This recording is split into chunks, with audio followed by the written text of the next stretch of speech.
Nessa trajetória, faculdade, começou já a dar aula como professor, vem o Avaí. Que momento vem esse diretor executivo do Avaí, cara? Então, a história com o Avaí é um pouco curiosa porque foi uma conjunção de fatores, né? Eu era professor na universidade e coordenava curso. Como eu orientava muito aluno, de vez em quando vinha um aluno e dizia assim, professor, eu sou fã do Avaí, sou torcedor do Avaí, amo o Avaí, eu quero fazer meu TCC no Avaí. E aí, coincidentemente, eu morava do lado do estádio, tenho a minha casa até hoje, fico um pouco em Bituba, um pouco lá. Então, eu morava do lado do estádio do Avaí e a gente acabou criando a associação de moradores do bairro, lá do Carianos. E eu reuni um grupo de pessoas e criamos uma associação de moradores no bairro. E eu acabei sendo escolhido presidente. E eu fiquei 5 anos como presidente. E a gente tinha alguns projetos que a gente fazia, por exemplo, de capacitação, festas, coisas no bairro, e o Avaí emprestava a estrutura para nós. Então eu tinha uma interação no Avaí, por morar no bairro, por ser presidente da Associação de Moradores e fazer muita parceria com o clube, e por ter alunos meus fazendo trabalho de conclusão de curso de interesse do Avaí. Com isso, eu acabei virando conselheiro do clube, e aí um dia, num belo dia, eu tinha ficado vários anos sem tirar férias, e aí naquele ano eu disse assim, agora esse ano eu vou tirar 30 dias de férias.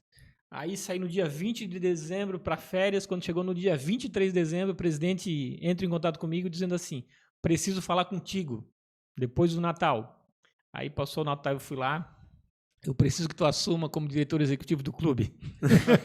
Mas como assim? Essa O é a teu férias, nome né? foi, a diretoria toda se reuniu, falou do teu nome, que tu é o cara certo, só que tem que começar dia 1º de janeiro. E acabou minhas férias ali. E aí assumi o clube ali, 2010 a 2012, peguei 2 anos de Série A do Campeonato Brasileiro, foi um aprendizado gigante para mim, assim, eu digo que eu me tornei o profissional que eu sou, como líder, como gestor, ali, porque já tinha ocupado cargos de liderança em várias ocasiões, mas quando eu assumi o Avaí, era extremamente complexo o clube, né? Tinha subido da Série B para a Série A. O orçamento do Avaí naquele ano, primeiro ano que eu assumi, ele era maior que o orçamento da prefeitura de Imbituba, para vocês terem ideia.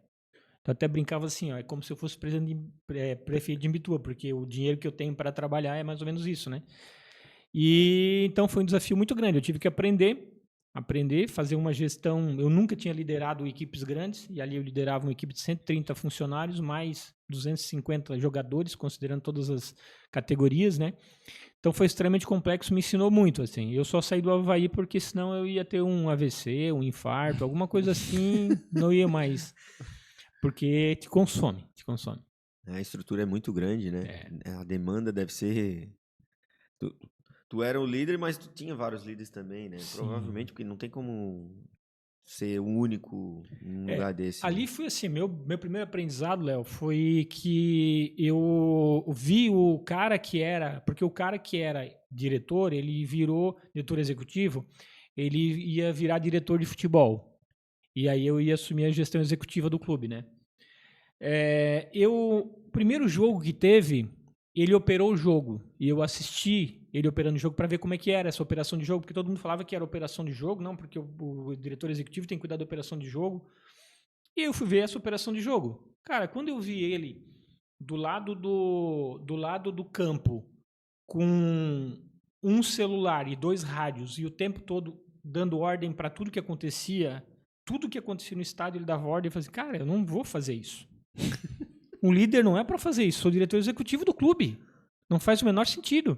Semana seguinte, eu transformei os 3 coordenadores em gerentes, dei autonomia para eles tomarem decisão e falei para eles assim, olha, previamente, antes do jogo, a gente faz as reuniões e alinha tudo que tiver que alinhar. No dia do jogo eu não tomo decisão nenhuma. Vocês têm autonomia para tomar decisão, vocês tomam decisão. Cara, deu muito certo. Depois, obviamente, deu uns perrengues, né, no início, mas depois deu muito certo. Tinha dia, por exemplo, que eu tava lá no clube, tinha feito toda a gestão durante a semana, tinha um jogo da Série A do Campeonato Brasileiro, por exemplo, falei assim, não, hoje eu não vou assistir o jogo no estádio, vou assistir na minha casa. Eu morava do lado, lá para casa, vou assistir lá de casa. E eu podia ir, porque não dependia de mim tomar decisão. Ficava fazendo relacionamento nos camarotes, por exemplo, teve uma época, né, que eu era diretor do Avaí quando o Imbituba jogou a Série A do Campeonato Catarinense, Inclusive, o Imbituba venceu o Avaí na ressacada. Eu convidei lá o Beto, que era prefeito de Imbituba, o Beto, o presidente do Porto, várias pessoas aqui de Imbituba eu levei para lá. O Evaldo Hoffman, que era o comandante da Polícia Militar, levei todo mundo lá para Imbituba, para Florianópolis, arrumei um camarote lá e fiquei com eles, assisti o jogo inteiro com eles lá. Por quê? Porque a operação de jogo estava acontecendo porque tinha gente capacitada para fazer a máquina rodar, né? Então ali eu aprendi a ser gestor no Avaí, né? Inclusive, tenho orgulho de dizer também que na minha gestão, a gente lançou um projeto que durou vários anos no Avaí, que era a homenagem na camisa do goleiro para a cidade de Santa Catarina. Pegava algum símbolo daquela cidade que seria homenageada, normalmente no aniversário da cidade, e estampava ela na camisa do goleiro. Imbituba foi a 4ª cidade homenageada, né? Então eu puxei a brasa para minha sardinha. Foi primeiro Florianópolis, depois São José, Palhoça e depois foi Imbituba. Isso continua. O rabo da baleia, eu tenho até em casa a camisa. Eu dei para algumas pessoas aqui de Imbituba de presente a camisa, inclusive o Beto, na época era prefeito, ganhou uma dessas camisas.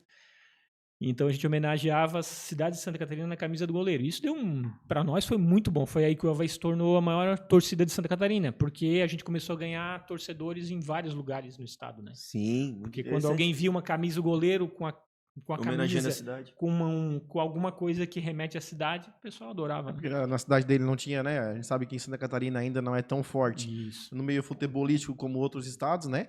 Talvez hoje da região sul aí seja o que está mais atrás, né? Hoje nós não temos, acho que, nenhum representante na Série A nesse momento. Acho que tinha era o Criciúma, ele foi rebaixado, né? Sim. Ano passado ali. E aí o pessoal acaba criando esse vínculo aí. Pô, já que a minha cidade não tá disputando nada, então vou torcer para quem? Vou torcer pra... Posso até ter meu outro time lá, Grêmio, Flamengo, São Paulo, mas todo mundo que mora em Santa Catarina geralmente tem 2 times, né? Tem o time de Santa Catarina e tem o time... É o meu caso, eu sou torcedor do Avaí e do Botafogo, né? Aí, mas é muito interessante, né? Aí quando chegou do primeiro ano que o Avaí enfrentou o Botafogo na Série A, eu falei assim, agora eu quero ver para onde que vai a minha paixão, né? Se é pro Avaí ou pro Botafogo. Aí jogou Avaí e Botafogo na ressacada, eu torci pro Avaí.